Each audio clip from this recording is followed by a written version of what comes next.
2020년 5월 21일 목요일 성경 묵상입니다. 본문은 히브리서 4장 1절에서 13절. 그러므로 우리는 두려워할지니 그의 안식에 들어갈 약속이 남아 있을지라도 너희 중에는 혹 이르지 못할 자가 있을까 함이라. 그들과 같이 우리도 복음 전함을 받은 자이나 들은 바 그 말씀이 그들에게 유익하지 못한 것은 듣는 자가 믿음과 결부시키지 아니함이라. 이미 믿는 우리들은 저 안식에 들어가는도다. 그가 말씀하신 바와 같으니 내가 노하여 맹세한 바와 같이 그들이 내 안식에 들어오지 못하리라 하셨다 하였으나 세상을 창조할 때부터 그 일이 이루어졌느니라.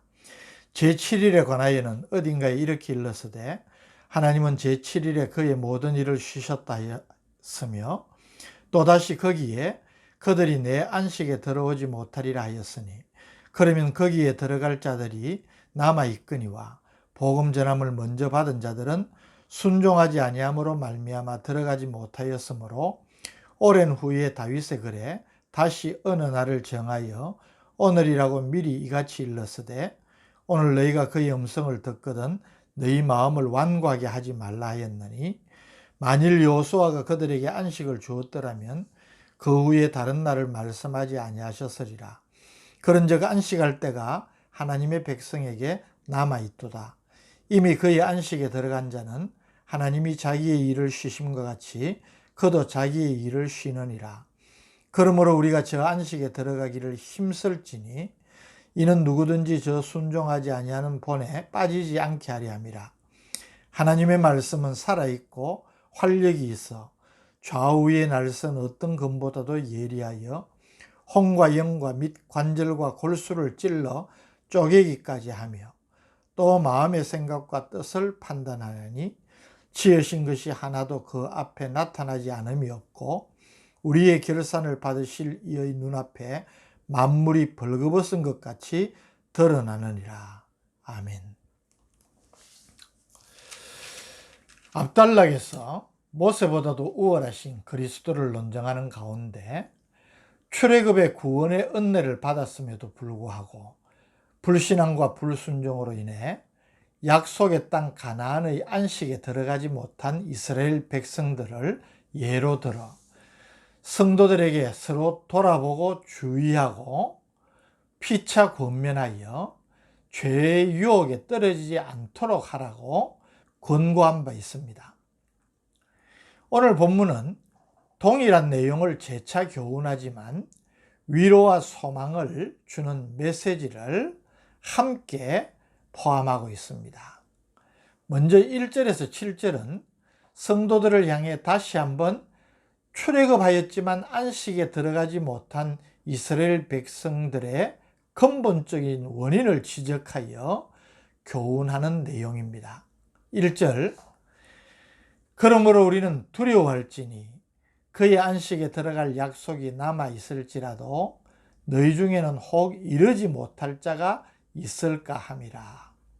여기 그러므로 우리는 두려워할지니 이 말씀은 3장 마지막 부분인 18절 19절의 내용을 말합니다. 3장 18절 19절 또 하나님이 누구에게 맹세하사 그의 안식에 들어오지 못하리라 하셨느냐 곧 순종하지 아니하던 자들에게가 아니냐 이로 보건대 그들이 믿지 아니하므로 능히 들어가지 못한 것이라.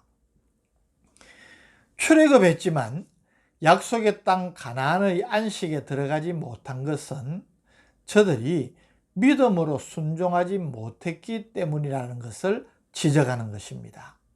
다시 1절을 살피면 그러므로 우리는 두려워할지니 그의 안식에 들어갈 약속이 남아 있을지라도 너희 중에는 혹 이르지 못할 자가 있을까 함이라.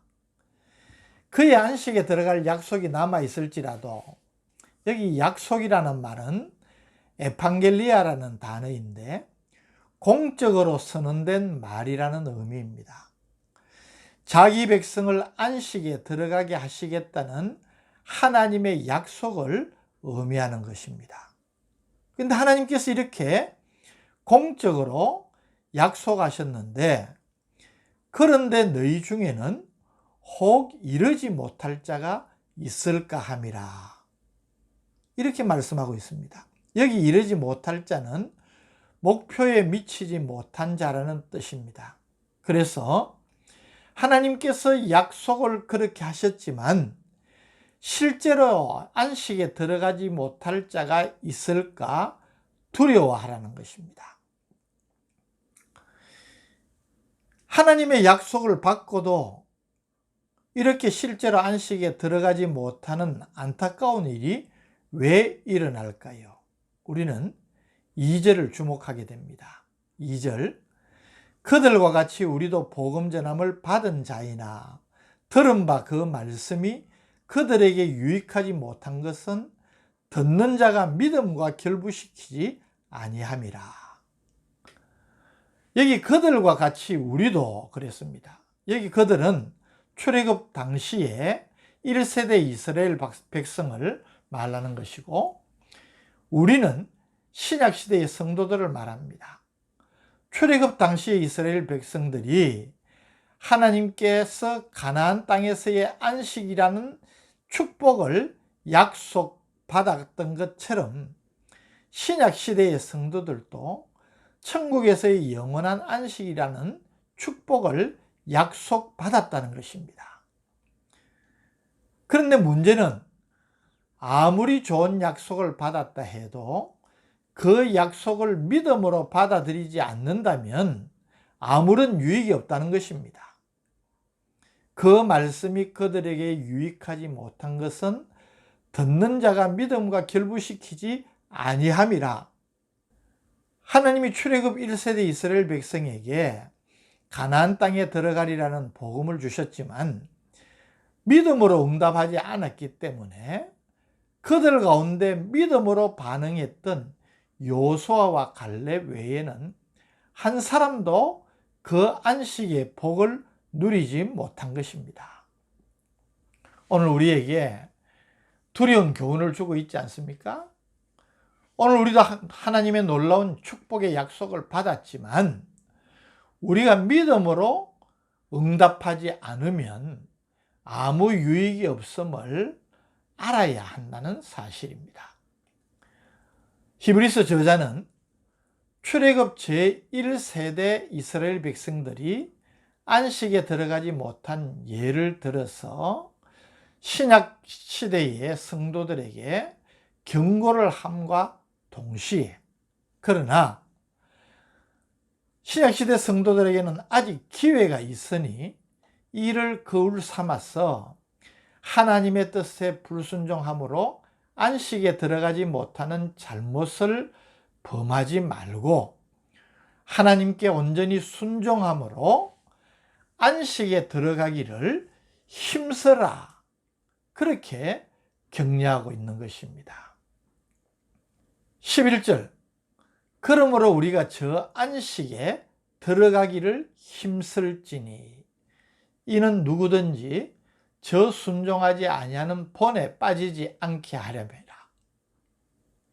구원은 전적으로 하나님께서 자신의 주권대로 선택하신 자에게 주시는 은혜의 선물이지만 우리 인간편에서는 하나님의 구원의 은혜를 받았다면 그 구원의 은혜를 입은 자답게 하나님의 뜻대로 순종하며 살기를 힘쓰고 노력하는 자세가 요구된다는 사실을 우리가 마음에 깊이 새겨야 하는 것입니다.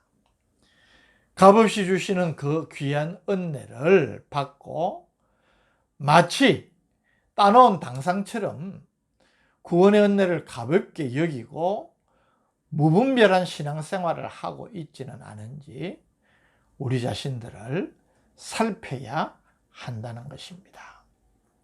결국은 순종의 여부입니다.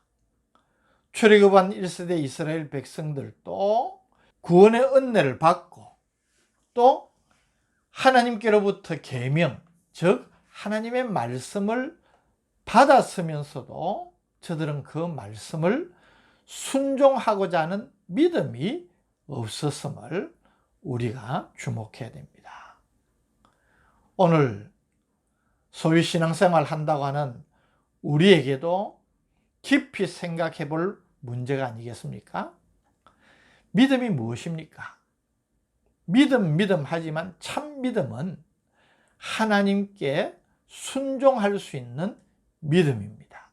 하나님께 순종한다는 것은 하나님의 말씀에 대하여서 순종하는 것이고, 그런 순종이 참 믿음임을 우리에게 깨닫게 하는 것입니다.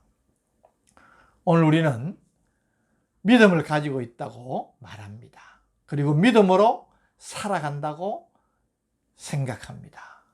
그러나 정말 나의 믿음이란 것이 하나님께 온전히 순종하고 있는 믿음인지를 살펴야 되는 것입니다. 12절 13절의 말씀을 보겠습니다. 하나님의 말씀은 살아있고 활력이 있어 좌우의 날선 어떤 검보다도 예리하여 홍과 영과 및 관절과 골수를 찔러 쪼개기까지 하며 또 마음의 생각과 뜻을 판단하느니 지으신 것이 하나도 그 앞에 나타나지 않음이 없고 우리의 결산을 받으실 이의 눈앞에 만물이 벌거벗은 것 같이 드러나느니라. 안식에 대한 하나님의 약속을 언급하다 저자는 갑자기 하나님의 말씀의 능력과 심판에 대해 말하고 있습니다. 그 이유가 무엇일까요? 모든 사람은 장차 하나님 앞에서 삶의 결산을 가지고 심판을 받을 수밖에 없는데, 그 심판의 기준은 얼마나 하나님의 뜻대로 순종하는 삶을 살았는지, 아니면 하나님의 뜻을 거역하고 불순종의 삶을 살았는가 하는 것이 된다는 것입니다. 우리가 하나님의 심판을 의식한다면 내가 어떻게 하나님께서 인정하시고 영광스러운 상급으로 갚아주시는 그런 삶의 결산을 가질 수 있겠는가? 이것은 굉장히 우리가 깊이 생각해야 되는 문제가 아니겠습니까? 인간은 부족하고 연약하며 죄의 지배를 받을 수밖에 없는 존재인데, 이런 존재를 변화시켜 하나님의 뜻대로 살 수 있게 해주는 능력이 말씀에 있다는 것입니다. 그래서 말씀을 진지하게 받아들이고 믿음으로 순종하면 그 하나님의 말씀은 우리 자신의 인격을 변화시키고 삶을 변화시키는 능력이 있다는 것을 말씀하는 것입니다. 이 말씀에 대한 우리의 자세가 어떠한가? 너무나 귀한 말씀인데 그 말씀을 통하여서 나는 어떤 변화의 은혜를 누리고 있는가 생각해야 되는 것입니다. 말씀을 진지하게 믿음으로 받아들이면 내 삶 가운데에서 놀라운 하나님의 역사가 있다는 것입니다. 오늘 특별히 본문 말씀을 통하여서 하나님의 말씀을 통하여서 우리 자신의 인격과 삶의 변화를 누리는 축복이 따르기를 모든 성도들에게 주님의 이름으로 축복합니다. 이 은혜를 누리는 자가 복된 자가 아니겠습니까? 거룩하신 아버지 하나님, 구원을 받은 것만으로 만족할 것이 아니라 우리의 삶에서 끊임없이 하나님의 말씀을 통하여서 삶의 변화와 인격의 변화가 일어나야 됨을 다시 한번 생각하게 됩니다. 하나님의 말씀에 대한 바른 자세로 우리의 삶에서 변화를 증거하는 우리가 되게 하여 주옵소서. 예수님의 이름으로 간절히 기도드립니다. 아멘.